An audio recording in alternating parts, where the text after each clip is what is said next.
Hello বন্ধুরা, আপনারা কি এমন কোনো মুভি খুঁজছেন যা একই সাথে নস্টালজিয়া আর রোমাঞ্চে ভরপুর? তাহলে আজকের ভিডিওটি আপনার জন্য। আজকে কথা বলবো পোস্টারে থাকা মুভি ঘোস্টবাস্টার ফ্রোজেন এম্পায়ার নিয়ে। তো চলুন শুরু করা যাক। এই মুভিটির মূল কাহিনী হলো নিউ ইয়র্ক শহরকে নিয়ে। পুরো শহর হঠাৎ করে এক ভয়াবহ বরফ যুগের কবলে পড়ে যায়। একটি প্রাচীন ও ভয়ঙ্কর শক্তি জেগে ওঠে যা শুধু নিউ ইয়র্ক শহরকেই নয় বরং পুরো পৃথিবীকে বরফে জমিয়ে ফেলার হুমকি দেয়। এখন এই বিপদ থেকে শহরকে বাঁচাতে কারা এগিয়ে আসবে? আমাদের প্রিয় পুরনো ঘোস্টবাস্টার টিম আর নতুন প্রজন্মের টিম সবাই কাঁধে কাঁধ মিলিয়ে লড়াই করে এই অশুভ শক্তির বিরুদ্ধে। মুভির মেইন টপিকই হলো টিম ওয়ার্ক, সাহস, পুরনো ও নতুন প্রযুক্তির সমন্বয়ে অসাধ্যকে সাধন করা।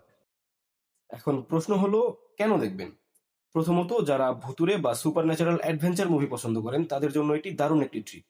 দ্বিতীয়ত, পুরনো ঘোস্টবাস্টার সিরিজের আইকনিক চরিত্রদের আবার একসাথে দেখা যাচ্ছে, যা আপনাকে দারুণ নস্টালজিক করবে।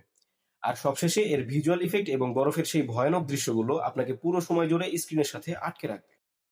তো যারা এখনো মুভিটি দেখেননি তারা খুব দ্রুত মুভিটি দেখে ফেলুন। দেখা হলে কমেন্টে অবশ্যই জানাবেন মুভিটি কেমন লাগলো। ভিডিওটি ভালো লাগলে লাইক করুন ও সাবস্ক্রাইব করতে ভুলবেন না। দেখা হচ্ছে পরের কোনো ভিডিওতে। Good bye.